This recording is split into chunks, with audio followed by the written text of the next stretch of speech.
Sure, thank you. Welcome, everyone.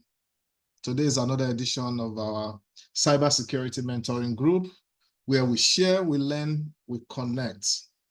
Today, we have a very important, anyway, everybody we invite, they are important, but as usual, we have an important personality that we will be learning from today. But as a ground rule, we try to go through some information in case you are joining us for the first time. Cybersecurity mentoring group is where we share, we learn, and connect. We bring professionals who are experienced in the field and try to learn how they got to where they are today. So we have had this session for, I think probably this is the 9th or 10th one. And on the right-hand side are the people that we have invited, and you can actually go to the YouTube page and check the recording. We have on the right-hand side some information just for in case people are interested. I can say that we're working on the second edition of our cybersecurity skills, competencies, and certification.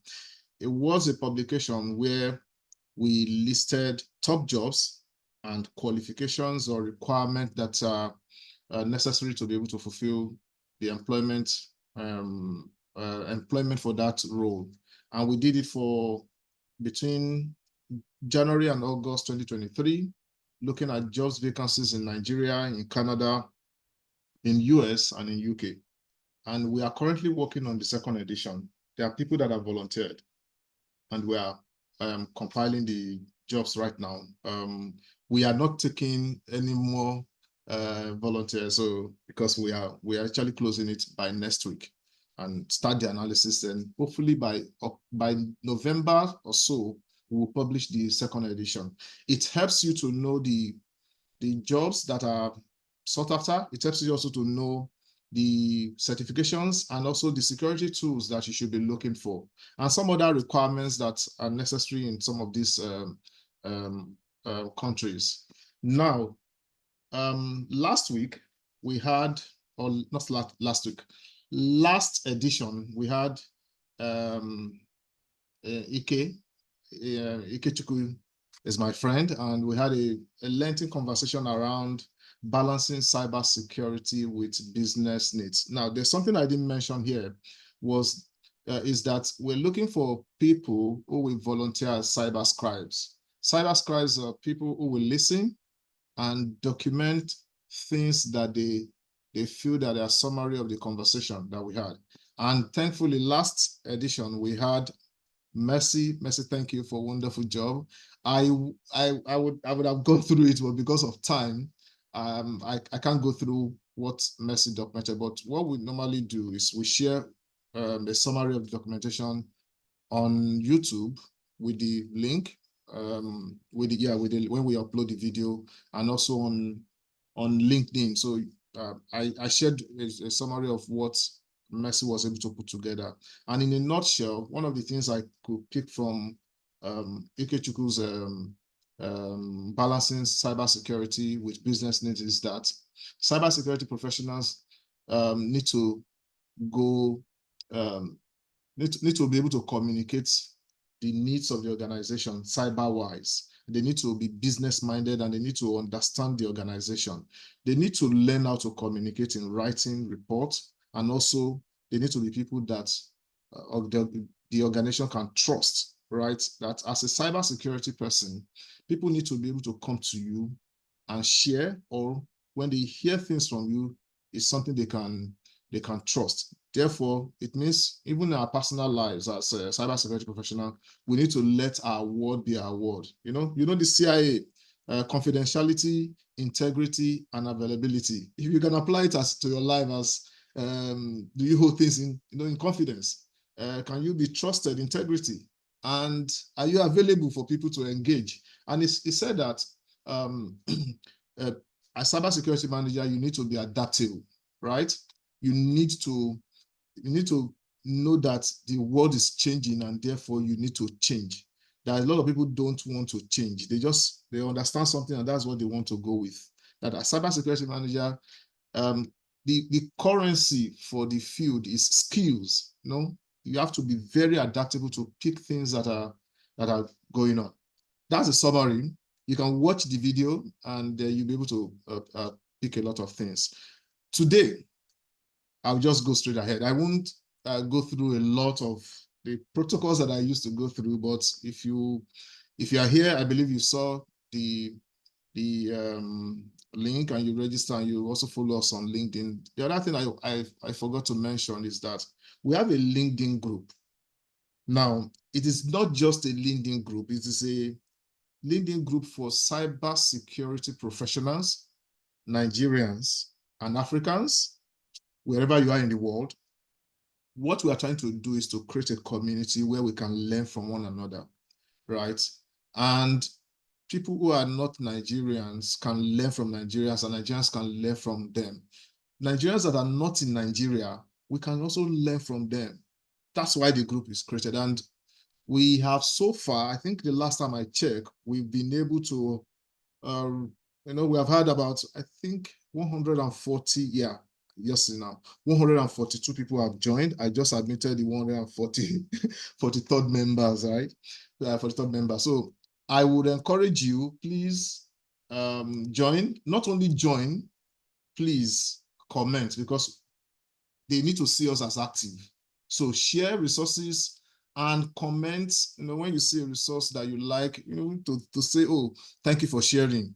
It's part of it. It is to encourage the person that I share, because I created a rule in my Gmail. I forward email from groups that I belong to. I forward it to myself, because there are resources that they come handy when you need them. So please, if you have resources, share and comment in the group. If you are not there, the group is Cybersecurity Mentoring Group. Please join and let's build this community. There's a lot of things that are ahead, and I think you will be glad that you are part of it. Okay, today we have FIYINFOLU. Yeah, FIYINFOLU. I reached out to FIYINFOLU and I said, I would like to have you to come talk to us, about cybersecurity, an aspect of cybersecurity that people really don't like. Generally, people don't like auditors, but as much as you may not like them, auditors provide you very, very solid feedback. And I call them improvement feedback. No matter who you are, no matter what you do, if you don't get feedback, you will not know what you are doing wrong. And I believe, as FIYINFOLU is going to tell us later, is one of the critical elements of contribution that auditors bring to us. The ability to provide us feedback and our own ability to be receptive to that feedback. So I will just go through his profile. It's a lot, but I will just summarize, right? FIYINFOLU has done almost 20 years. So what you are going to be hearing today is 20 years experience, almost 20 years experience, right? That we're going to compress in a short time. And his experience cuts across information technology audit. And he has looked at IT general controls, operational audit, is a certified fraud examiner, right? CFE. So does investigation and fraud risk assessment, third-party compliance, data analytics, and process reengineering. I mentioned feedback comes from process, right? The things that you have done, they look at it and they tell you, yes, you have done it well, or these are the things you can improve on. Currently, FIYINFOLU is a director in the consulting practice of FOFI's Mazars in Nigeria. He will explain that. He will pronounce it better if I have misfired. And he oversees the technology and digital consulting function, risk consulting, and management consulting.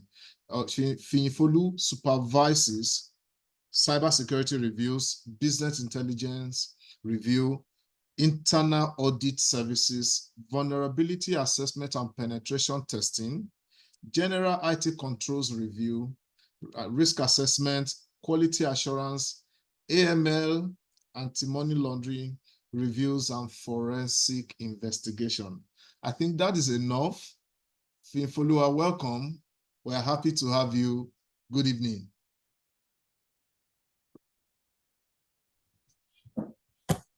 Good evening, everyone. Good evening, Wale. It's nice to be here today. Please confirm that you can hear me. Please. Excellent. I can hear you very well. Thank you. Thank you for honoring our invitation. Just to get right into the conversation. We just want to understand your journey through your professional journey, let me put it that way, on how you got to where you are today. Can you share with us, summary of your journey that we can draw and be inspired? Okay. Thank you, everyone. It's good to be here. I started my career about 20 years ago in an IT firm as a management trainee. But after the 6-month management training program, we were asked to select which department we would love to be. And because of my past exposure to accounting, audit, yes, I studied computer information systems, quite all right. But computer information systems happen to be a mix of, let's say, 60% IT and 40% economics, management, accounting, and the rest. But I've had this passion for the audit aspect of this accounting while back in school. So when we were asked to select a department we would like to function in as part of our choices when we finished the management training scheme for about 6 months, I picked the audit function within that IT organization. And from there, I learned the rudiments of IT audit, IT risk management, as well as operational audit. And after spending about 5 years there, I moved to a tier 1 bank, Access Bank precisely, within the cybersecurity function of Access Bank. That also gave me further insights into the passion of of the IT audit, cybersecurity, and most importantly, protecting the digital posture of the bank as at then. And then from Access Bank, there was this, within Access Bank, there was this yearning that I have because I've tested, will I say, audit or cybersecurity from an internal perspective. And I was passionate about providing these cybersecurity reviews, these IT audit reviews from a consulting or an external point of view, which led me to joining the IT audit and risk advisory function of Deloitte Africa. And then the exposure that I needed, I got a majority of it. Cause why I led a lot of IT general controls review, applications review across different companies in different industries, from financial services industry to energy, telecommunications. And the joy of serving as a cybersecurity consultant or an IT auditor is that when you carry out a review, right, and you provide recommendations, coming back the next year to see that your recommendations have been implemented and the controls are coming alive and operating effectively, it gives you as a consultant or as an auditor that fulfillment of that your work is gaining ground and your recommendations are being put in place. Then from Deloitte, after rolling up my sleeves, learning a lot, I was made the head of the internal audit function of Eco Electricity Distribution, a leading energy distribution company here in Nigeria, where I kickstarted the IT audit function. I pioneered the IT audit function for that energy utility company. And after about 5 years there, I currently now lead the consulting function of Fovis Mazars. Fovis Mazars is a top 10 global audit firm, and we proudly say that we are the undisputed number 5 here in Nigeria. And I lead in particular 3 functions: technology and digital consulting, where IT audit and cybersecurity is being done, risk consulting, as well as management consulting. And that has been my journey across close to the 20 years experience that I have.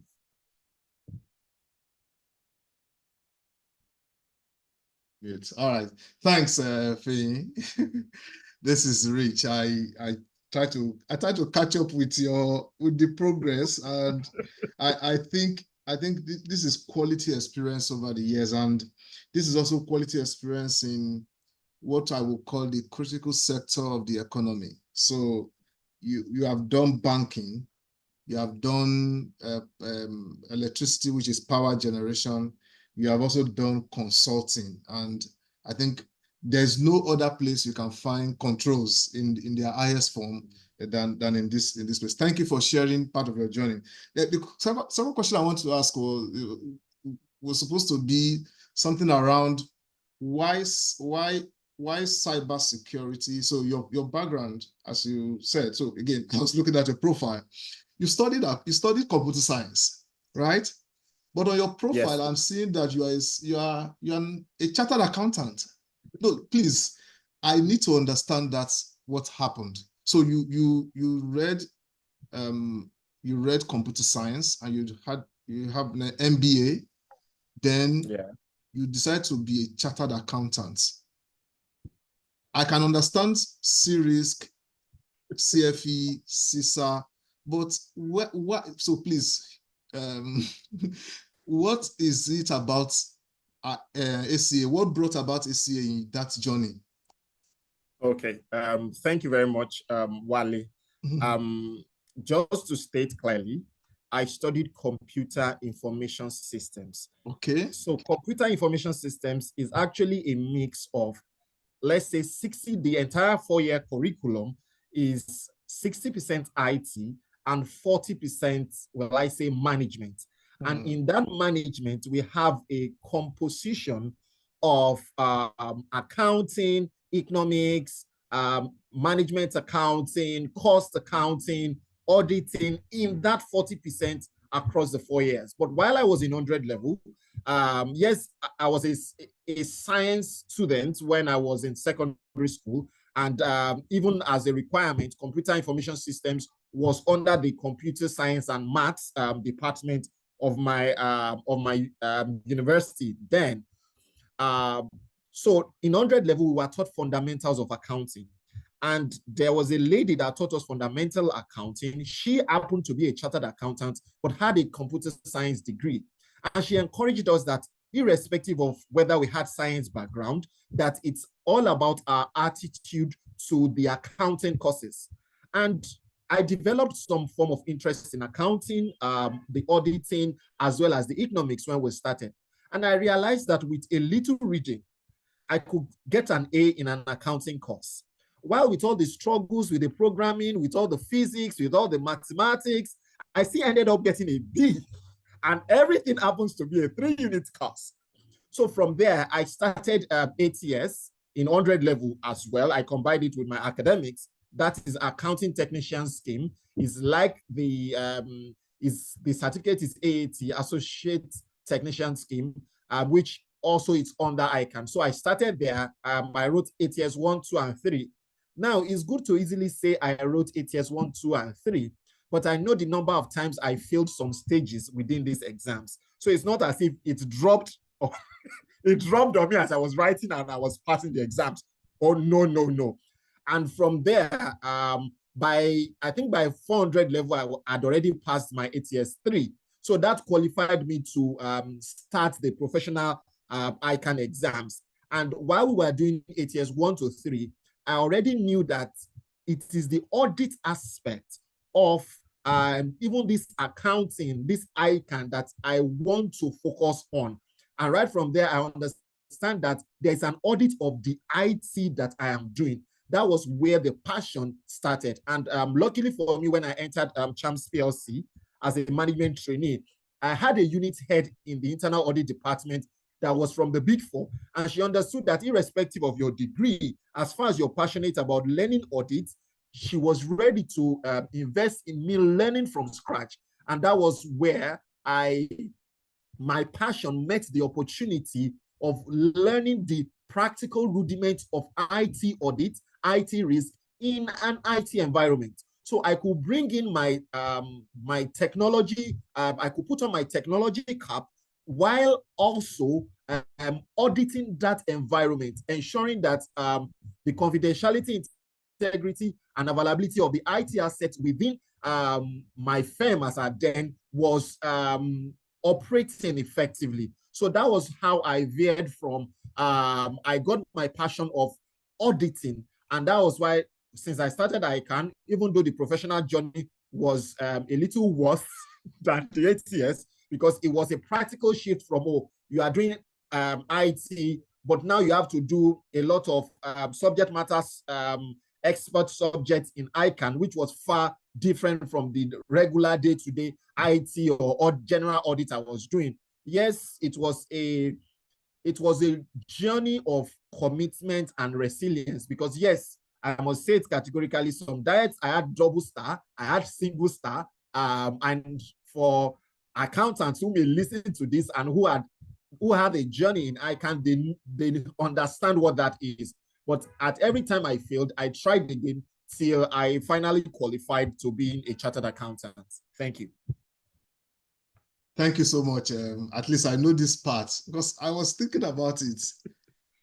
So deep in IT and so deep in accounting. I think I understand where that came from, which is I've always believed that computer science is like a tool, and therefore you need to take it to some disciplines, and I'm sure that you're a better auditor and a better accountant. All right, so getting to the question, which is our first main question, apart from getting to know you, is that why is auditing cybersecurity implementation?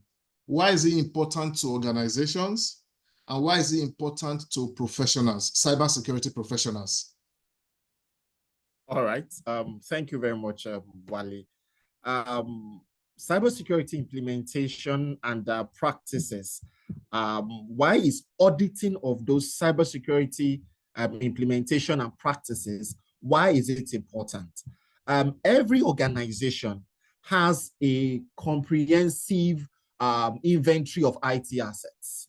And the IT assets, whether it's hardware, software, network, whatever it is, there is a comprehensive inventory of IT assets across the entire end-to-end IT environment of such an organization. And the list is practically endless because IT on a daily basis continue to add IT assets into that mix of assets that are inherent in their organization. And how can the organization boast to say that these IT assets are giving us the value that we want to derive from them on a daily basis? And how can we give that independent opinion or the independent report that those IT assets are operating effectively? That is where the fundamental of auditing this implementation or these various practices that have been put in place by IT experts within an organization, that is why it is important. First, there is this need to identify any risk across those IT assets within the IT environment. You need to identify the various risks that can crystallize and either cause a downtime, affect the availability of these information assets.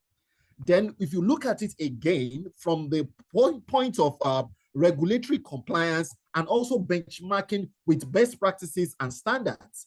So those best practices, how is the IT environment of your organization? How are they in alignment with these best practices? So whether it's ISO 27001, whether it's COVID-5, whether it's NIST or CIS controls, based on where your the environment where your organization is operating, for example, it could be ISO that is 27001 that is mostly required by the regulators for your environment. It could be NIST, but the audit that is to be carried out must be in line with these best practices. Your IT environment, your cybersecurity implementations must be in alignment with these best practices. Then protection of information, of this sensitive data that are inherent in these your IT assets. And that is where ensuring the confidentiality of those sensitive information, so that information assets or data that are within these IT assets are only available to users that require it, especially when they need it.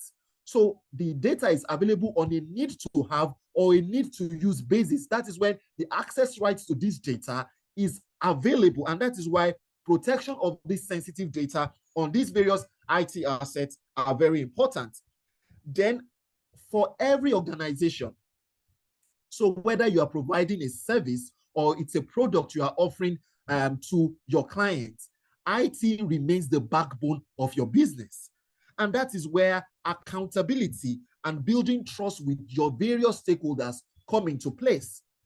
As a service provider, in any value chain where you find yourself that IT is directing your business, if there is no trust on your assets, on your infrastructure, trust me, you will lose customers. You will lose the trust of your stakeholders. And that is why auditing all these practices, all this implementation that you have put in place is very important, because you need to continue to give all your stakeholders value.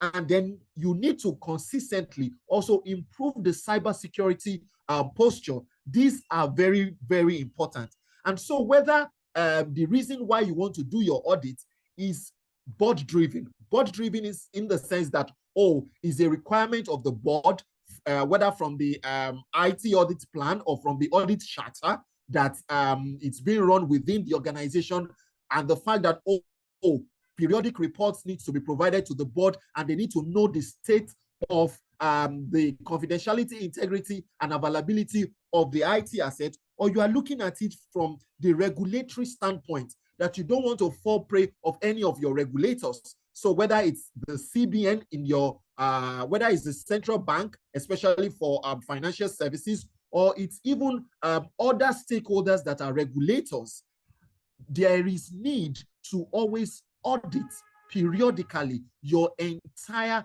IT assets that are within your IT environment, ensuring that confidentiality, integrity, and availability is upheld, and all the various IT controls are operating effectively. Thank you. Right. Thank you so much. I wanted to touch on something. So you've really identified what organization, why this is important to organization. But maybe just in 30 seconds, what do you think a cybersecurity professional like myself or anyone on the call, what do you think they stand to gain when auditors actually audit their implementation and practices? Okay, so first, you need to realize as an IT person, or as the person handling the cybersecurity implementation or practices of your organization, that the auditor is also, I want to use the right word, the auditor is your friend. The auditor is helping you to derive value in whatever implementation you have put in place. If you continue to see the auditor as whether a competitor or someone that is coming to check my work, you won't have the right approach to that audit or to the activities the audit is coming to carry out. So whether you like it or not, as an IT person, you need to work hand in hand with your auditor. And why it is important?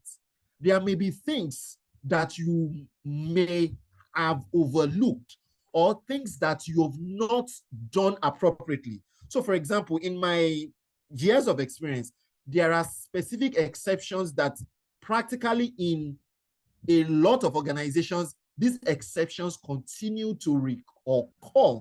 And it's not as if the IT guys are not doing their work.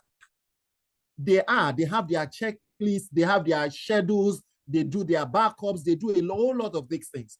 But the auditor is coming to give that your work some confidence. Is coming to tap your back on, oh, this is not yet done. This is not properly aligned. This profile that is supposed to have been disabled is still opened. These generic accounts are still active, but you need to have confidence in their work. If you have a, if you approach it from, oh, someone is checking my back or someone is checking my work, you won't have that benefit that the auditor is supposed to be a stakeholder that is supposed to, that you are expected to work hand in hand with in ensuring that your IT environment is operating effectively. Thank you very much. Thank you. You know, when you said auditor is your friend, I remember police is your friend.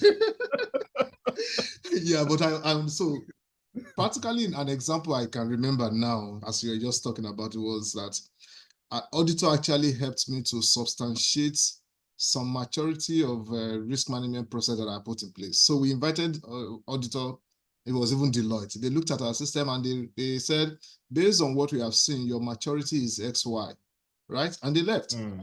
During appraisal, that was what I actually used to substantiate that we have done what is expected and we are now better than last year. So yeah, I agree with you that yeah, they are your friend and they can also they can help you to substantiate your work. My next question is this: so, from your experience as whether as a practitioner that is putting control in place, or as someone that is looking at what has been put in place, what can you say are the major gaps, maybe the top gaps that you have identified that this really is common across different organizations that I have seen?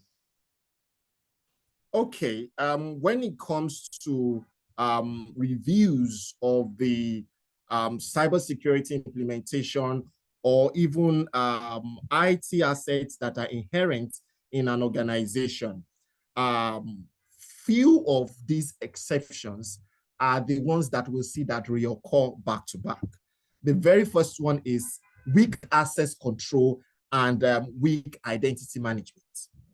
So for example, user access management, whether it's from the point of user creation, user modification, or user deactivation or revocation of access rights.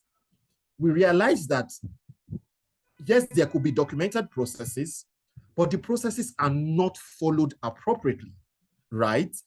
And most importantly, there are supposed to be periodic reviews of the user access, ensuring that when, for example, a staff redeployed, the access rights are modified, or a staff got promoted, or a staff is on a leave of absence, or the staff resigned. One thing is important: the promptness of revocation of the access rights is delayed. We are realizing that a staff has resigned 6 months, 1 year, the profile is still active. And even from the design of the controls, some of those profiles, they are not designed in such a way that if the user doesn't log in the past, for example, 90 days, the profile automatically disables itself.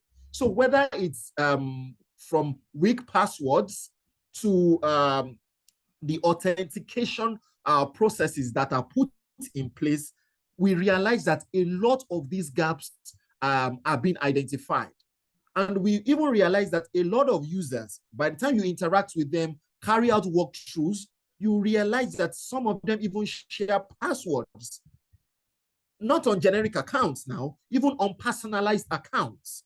They share passwords. And talking also about exceptions that we found, looking more up into the functions of IT, we realize that at times there are unpatched vulnerability and also outdated systems within the network, which can easily be exploited or can easily be brute forced, and that attacker or that person with a malicious intent can use those unpatched vulnerabilities to exploit and get access to the environment or within to enter the network and perpetrate whatever threats that they want to achieve. Another one is inadequate incident response and also incident detection and incident response. Also, for example, the user is seeing something strange on his or her laptop. Such users does not even know how to take a screenshot, how to call IT or sending a mail to IT, and what is even the turnaround time of when these incidents are escalated to IT, what is the turnaround time for IT to resolve some of these incidents. And whether we like it or not, when these incidents happen, it can be from a user point of view, it can be on your network. That little downtime, how is it in alignment with your business continuity and also disaster recovery plan? We also realize that some of these policies that are put in place, whether business continuity or disaster recovery, we realize that a lot of them are just policies or they are just documents. They are not tested. And I'm asking myself, when they are not tested, when there is no report of those tests that are documented and kept, when the incidents finally happen, does the various incident responders, even within IT themselves, do they know what to do part-time as that incident happen? So if those periodic tests and the lessons learned from those tests are not documented, are not kept, and are reviewed periodically, there is no way incident response will be good. And that will lead to what? Prolonged downtime. Your customers are unhappy. And alas, there is a lot of social media dragging. Let me use that word. Social media dragging when the downtime becomes unbearable by the clients or by the people that you provide your services to. So these top three, unpatched vulnerabilities, weak access controls, and inadequate incident detection and response are consistent exceptions that we'll see, or consistent gaps that IT cybersecurity professionals need to pay consistent attention to from time to time. There could be others, for example, lack of even cybersecurity awareness for employees, because no matter what you've put in place, oh, I'm reviewing the rules on my firewalls, I'm carrying out my patches, I'm updating my antivirus. What if that staff doesn't know what a phishing mail is? Or it's maybe a staff that is just looking for a whole lot of freebies online and it clicks a link. Alas, from that link, it affects the user's device, and from there, the threat goes into your entire network. So even inadequate trainings can affect whatever cybersecurity implementations have been put in place. That lack of awareness of the cybersecurity training can affect what has been put in place. So that is also very important. I've talked about backups, recovery plan. There are also few gaps that we'll consistently find when we go review IT environments and IT assets that are within organizations that they have from time to time. Thank you. Well noted and very, very valid point. And I was happy when you touched on this cybersecurity awareness, because no matter the control in place, phishing email is enough to break down every defense.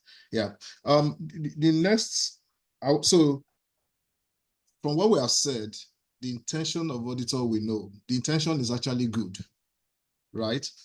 But most times, the way it is done, people are not that receptive to auditors. So there may be auditors on the call, and you want to share some points and say, this is how you can present a better result that will make the organization accept it. So how can auditors, the question is, how can auditors, even though their reports may not look good, how can they help organizations to be more receptive, so that the intention to improve the system is, because finding a gap and not doing anything can be, it's like a waste of time.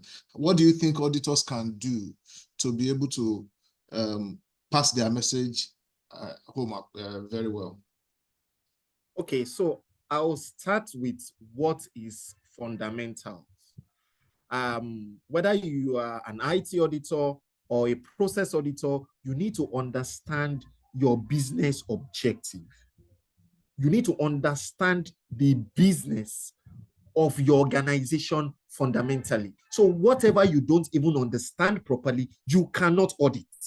The same goes for the cybersecurity implementation that has been put in place. If you don't understand it, if you don't do your walkthroughs, if you don't review that policy properly, if you don't interview that process or that control owner and understand the business objective, why are they doing this? There is no way you will add value to them. So that is even the very first thing. And don't be ashamed to say you want to learn a process afresh. Don't be ashamed to ask for that policy. Don't be ashamed to interview that process owner or ask for a walkthrough session. Don't be ashamed. Whether you have CISA, whatever certification you have, business processes change from time to time. What you audited last year, there may be difference in it this year. So you need to understand, don't assume that, oh, I'm an internal auditor or I audited this client last year, I know their business, and assume that there is no change. So that is his very first thing. And when you are presenting your report, you've identified, oh, fantastic exceptions, write it in clear, non-technical language. The audit committee, chairman of the audit committee, does not know what a firewall is. Trust me.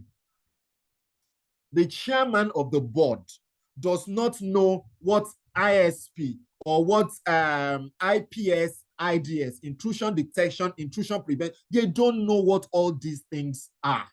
They don't know your different types of your firewall. So please avoid any technical jargon. Yes, you are writing your exception. Fine. Put the risk that can crystallize if that exception finally comes to life. Put the risk there. Then give them recommendation that is simple. I tell my team members in a Nigerian setting, if an SS3 student cannot read and understand your IT audit report, sorry, sir, sorry, ma, you have not written anything good, no matter how juicy your exceptions are. So stick with your non-technical language, and then when you are writing it, tailor it to your audience. Is this the, for example, the draft report that is going directly to the head of IT? He may understand those technical jargons. But when it is the final report, when you've had your exit meeting, tone those technicalities down. The board is going to read it. The audit committee is going to read it. The MD does not know all your technical IT. It's just major, what is driving, what they want to see is how that's your exception will affect business. And that is where we should always link our exception back to these three fundamental things: confidentiality, integrity, and availability. If you link your exceptions or your report back to these three things, the business owner will understand what a downtime is. Customers won't be able to do transactions. The data in the database will be compromised. They understand that the integrity of that data. Customers' balances may suddenly change. They understand that. And you are linking whatever you have found back to the business objective. That is what is driving them. If you have written it in that way, they want to hear you. And especially for exceptions that are that are high risk, carry your stakeholders along early.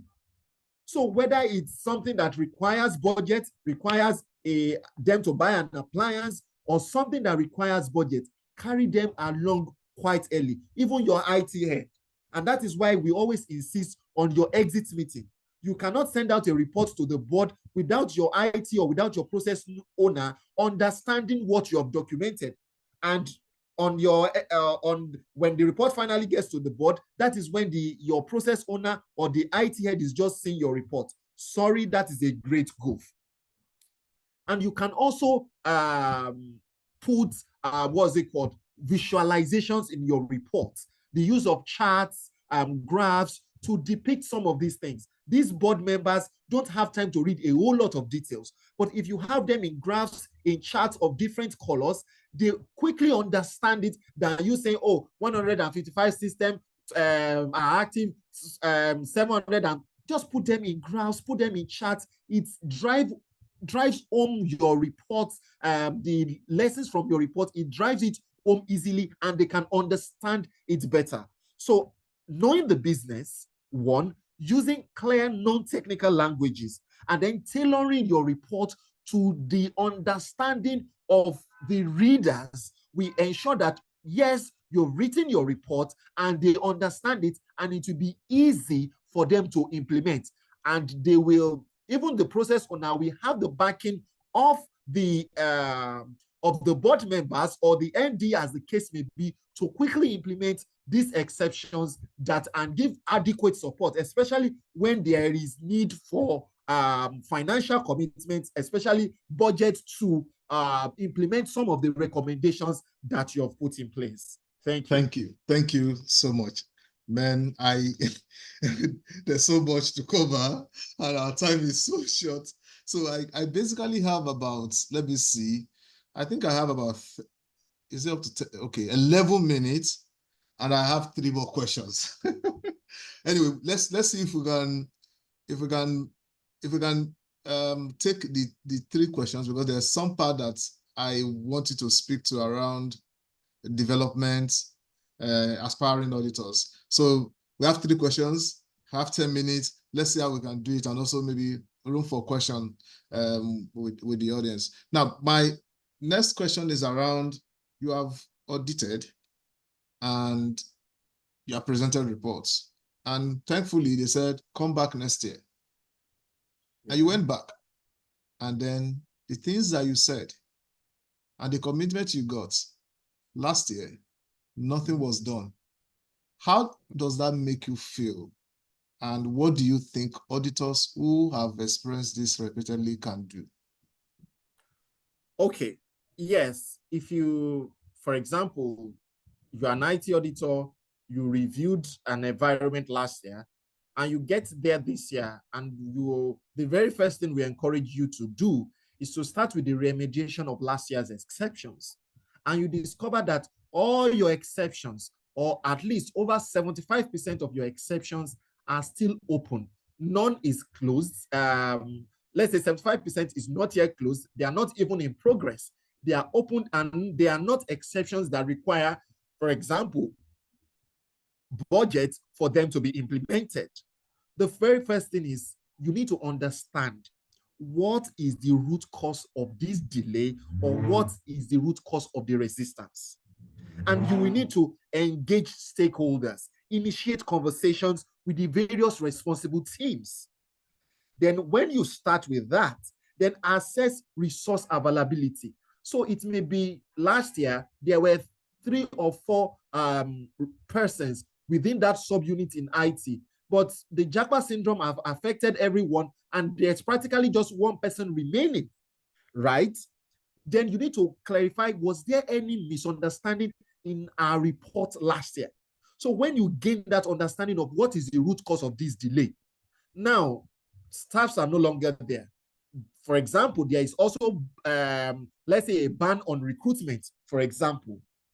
You need to, at this point, engage senior leadership or senior management within that organization. And if you are still a junior auditor, that's where you bring in your own manager, right? Or your own partner, or your own senior manager to interact with the CFO or with the MD of that organization. And they need to understand the reason why these exceptions, if they are not closed, or if they are not being worked on immediately, how can things go wrong further? So now, if you have discussed with senior leadership, you also need to link these exceptions to compliance or regulatory requirements, right? Because if they understand that, for example, there's going to be a fine from a regulator, so how much is the budget to implement that recommendation when you compare it to that fine that regulator is going to slam on them? So these are the things that you need to carefully highlight when you are back the next year. Yes, it can be discouraging, agreed. And trust me, when you even develop great relationship with your auditees, it's not that, oh, you just go in year one and it is at year two. That's when they are seeing your face again. You need to develop good relationship with your auditees so that they can even discuss with you, seek clarifications from you, even when it is not within the audit period, because that shows that they have confidence in your expertise and in the solutions that you want to give them. With that good relationship, you can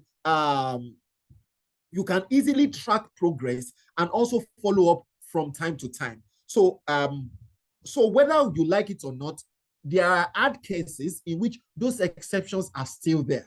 But what you need to do, even after the dialogue, after escalating to senior management, and it still remains there, dear auditor, flag it again year two. Your email, your management letter, your IT audit report will save you when a regulator or when some of these risks finally crystallizes. It will be there. Send it in a mail, copy executive management. You are just protecting yourself, protecting your license, and protecting your firm, even if you're an internal auditor. And that is where at times for internal IT auditor, the case is more difficult because they are also a staff of the organization. Send a mail, ensure it is documented, copy the whole world, copy all stakeholders that needs to be aware. So whenever things go wrong or whether there is a sanction, you have stated your own and you stated your case and how it should be done. So yes, there are extreme cases where those exceptions are not being closed, but you just have to continue to discuss and don't be under pressure to remove an exception or to reduce the impact of the impact, whether high, medium, or low, of those exceptions that are truly significant and that can impact the confidentiality, integrity, and availability of the IT assets within the IT environment.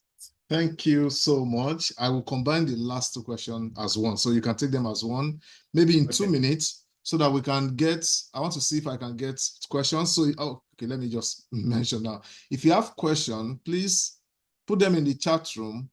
I will read them so that we can cover. I want to see that we end this meeting not more than max 5 minutes after 8 o'clock of 10 minutes from now. Let me put it that way. Now, the second and the last questions are around auditors are on the call. So some people like the idea that they can improve cybersecurity implementation and practices. How do you think they can go about it? How can they become an auditor? How can they become auditor? Second one is, where do you think they can find some development materials, some resources to augment their skills if there are? Thank you. If you can take it in 2-3 minutes, we'll get in questions. All right. Thank you very much. For aspiring IT auditor or cyber security auditors, the very first thing that I will encourage you is, in this climb where we are, Africa generally, a lot of organizations believe in certifications, whether we like it or not. I'm talking from the African context.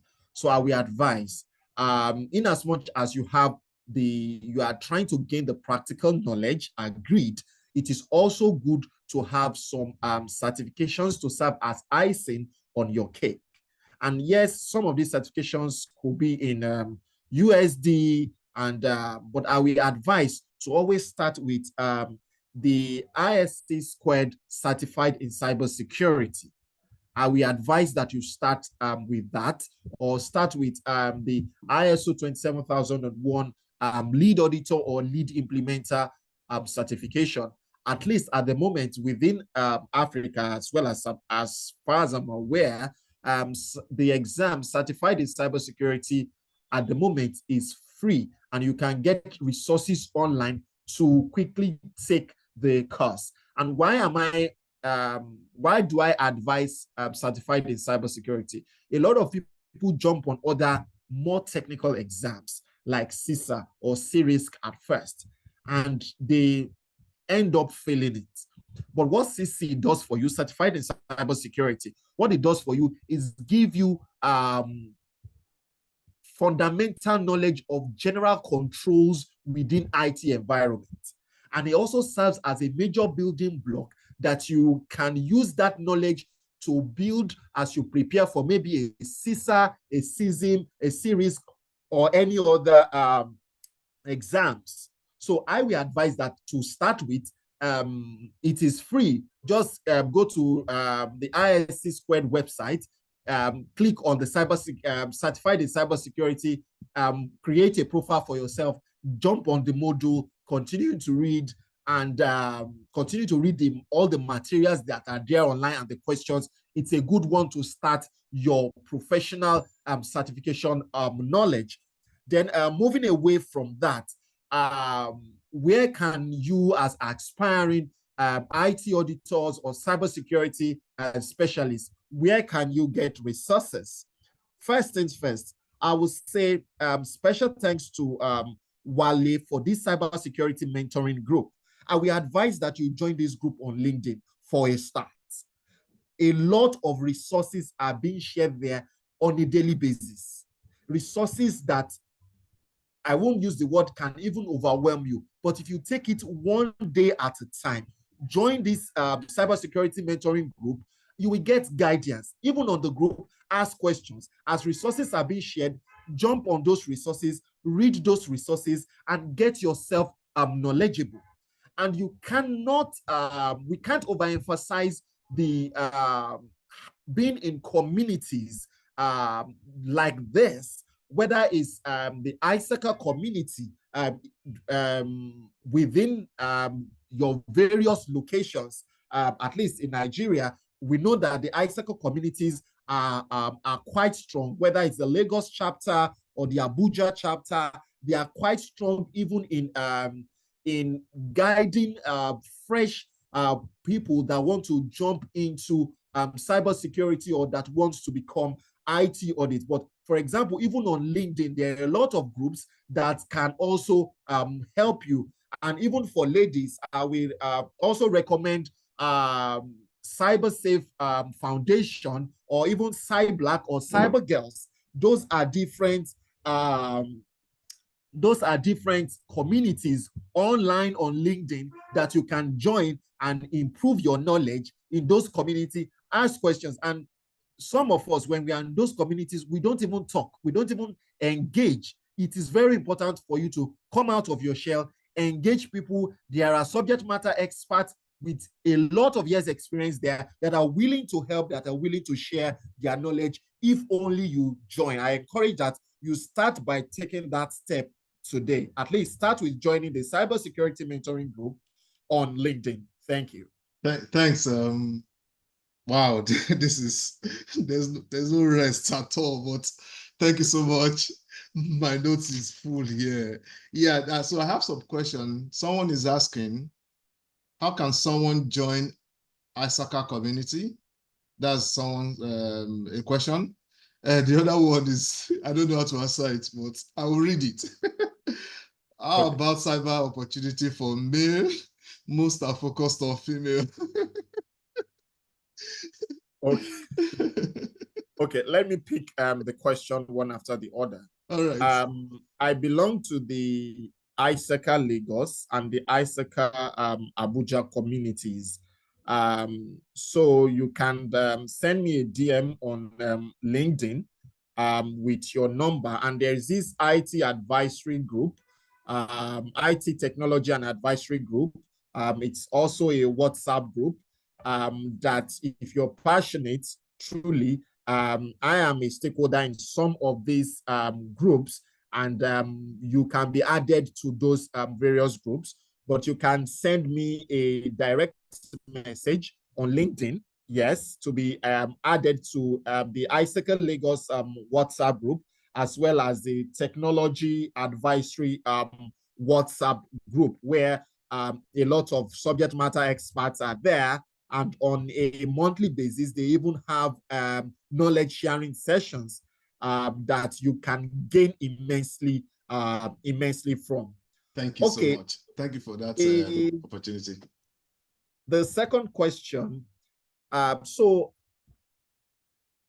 talking about the ladies having a lot of more groups, for at least 5 years ago, the cybersecurity, IT audits, and IT space were majorly dominated by men, at least in the minimum of 5 years ago. This initiative of a lot of girls and ladies initiatives for female just came into place 3 or 2 years ago. 5 years ago, trust me, they were not there. So it was just an initiative to encourage ladies to join this. It's just like when we were in university then, that you practically see ladies in engineering. It's just something like that. So encouraging ladies to join. But as I said, you can send me a direct message on LinkedIn, but I will encourage you, join the cyber security mentoring group of Wale today on LinkedIn. Wale, please paste the link to the LinkedIn group, paste it on the chat box so that people can just click on it and they get directed to it.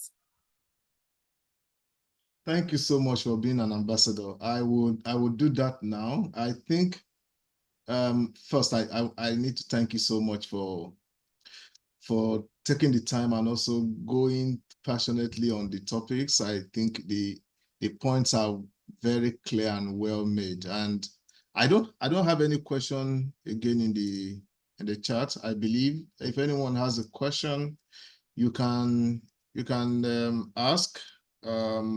We will have just about 2 minutes to close the session. Yeah, Latifa, if you want to ask, yeah, go ahead. If you want to speak or if you want to type, anyone you prefer, please go ahead. All right. Good evening, everyone. Good evening, Mr. Wale and Mr. Fiyin. Thank you very much for putting this together.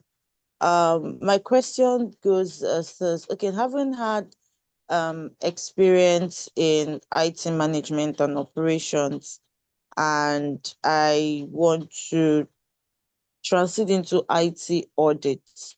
So there are lots of questions centered around my question now. So having wanting to transit into audit, one, is it compulsory that one must basically have an idea of auditing, like financial auditing? Do you have to be a chartered accountant? Because I've heard if you want to pass CISA, you have to think like an accountant. So that's one.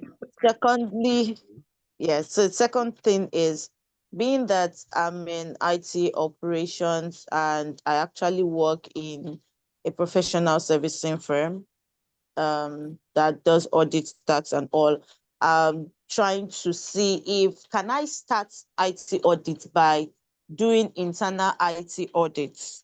Will that actually help me?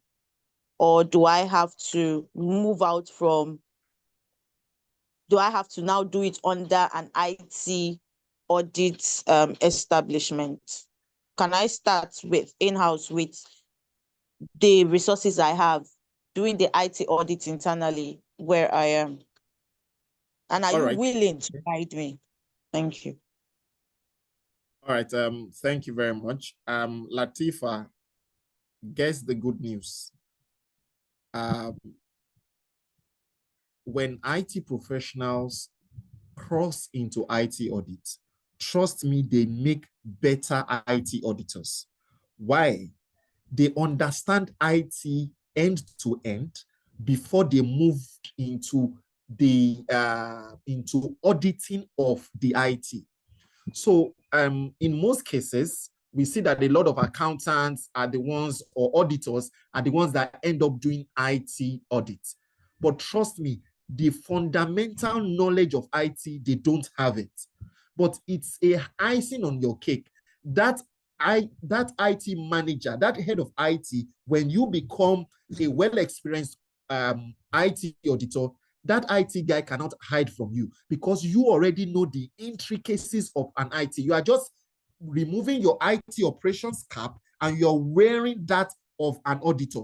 And you know, as an auditor, you are just to review. You are not to do the day-to-day processing, right? So it makes you crossing from core IT into IT audit makes you a better auditor because you understand the fundamentals of IT, you understand IT operations, you understand some of these technical jargons that the IT auditor may not have full knowledge of if the person was an accounting graduate and have not gathered enough experiences over the years.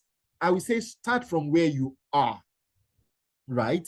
Irrespective of whatever department you find yourself, there are resources that can guide you on or checklists that you can get that can guide you on how to execute IT audit. And I say this very clearly. Don't start with anything technical. Just start with the generic IT controls. Just start with reviews of ITGC, from IT policy to user access to change management. Just start with those fundamental things. And how will you even start? Just get the IT policy of your organization or of that your client and just read it. It will give you an insight into the entire IT environment. And by the time you have a chance to either interview or do a walkthrough with the IT process owners, some of those things will come live to you that you've read from the policy. So yes, you can cross to being an IT auditor, but what can also enhance your knowledge is this certified in cybersecurity that you can start with. It's sincerely, from a technical point of view, it's more cheaper when it comes to the technicalities to pass a CC than a CISA at first attempt. But yes, enough reading practice is required, but I will always recommend CC because if you have passed CC, there's some level of confidence that you have to approach a CISA or a series. And I'm sure when it comes to support, Wale and other mentors within the cybersecurity mentoring group are ready to handhold you. That one I am sure of. So when it comes to support, you are in a community where support is available. It's just for you to raise your hand, shout, and you have all the help that you need. Thank you. Wale, maybe you want to add to that. No, it's perfect. I'm looking at time, but I think you have you've answered the question perfectly. Thank you so much. I believe, Latifat, you are good with the question, the answer provided. Yes. All right. Yes, I'm good, but okay. I wanted to add one more thing. Okay, Sorry. ask so that we can wrap up in 3 minutes. Sorry, we are done actually. no, 3 minutes. This yeah. And system. So one who, because I have interest in actually writing the system certification, the information security, certified information security management manager rather. So how is it that such certifications will not help with IT audits? Okay, let me quickly take you through that. So there are, under ISACA, there are about 4 main exams. There's a CISA, there's series, there's CSM, and there's CGUIDE. For each of these various exams, when you are writing it, there are different caps you must wear. And I will make a practical example now. And even from an exam, when you are in an exam situation, I'll make a simple practical example. If you are writing CISA exams, when you are reading your manual, this is from experience, you have to be focusing on anywhere where you have the IS auditor. If you have anywhere where on that manual where you have IS auditor, trust me, it's an examinable area. The same thing with series. They will say the IT risk practitioner must blah, blah, blah, blah, blah. The same thing. So if you are writing CISA, you must wear the audit cap. What is an IT auditor expected to do in this situation? If you are writing series, what is the risk practitioner supposed to do in this situation? And if you are writing CSM, you are putting on the cap of an IT manager, security manager. You are within the IT function. So what you would need to act like the IT manager. And so, for example, if they say, for example, there's a fire outbreak in the server room, and this is a practical examinable question, and this same question can come out in C-RISC, in CSM, and in CISA. There's a fire within the server room. As an IT auditor, what are you expected to do? The options will be there. For example, if you are writing C-RISC, as a risk practitioner, you are not expected to do anything, but you are expected to identify what can be the risk, further risk that can crystallize from our server room getting bumped. As the IT security manager, CSM, you are the one that is expected to either call 911 or call fire service. The same thing for IT auditor. You are not expected to do anything operational. So, but that same question have different answers. So, depending on the exam you are writing, right, will give you the approach of how you will answer that question. If, for example, you are writing CISA and you pick the option of calling 911 or carrying fire extinguisher to extinguish the fire, because that is our belief in Nigeria, just carry the fire extinguisher and squeeze the fire, you will get the answer wrong as a CISA exam. That is the work of the IT security manager. And that same question also for series. If you do not analyze the risk and you do something else, you will get the question wrong. So if you are doing CSM, know what the function of the information security manager is different from the function of the IS auditor, and is different from the function of the IT risk practitioner. So you need to put on the cap of the exam that you want to write when you are facing the exam. Yes, you will still have, it's still the same body of knowledge applicable across the 3 or 4 exams, but their subject matter expertise are different. And to the last bit of your question, if you write CSM, will it still help you to be able to do your IT audit work? I will say yes, but it is if you write CISA, it is direct relationship.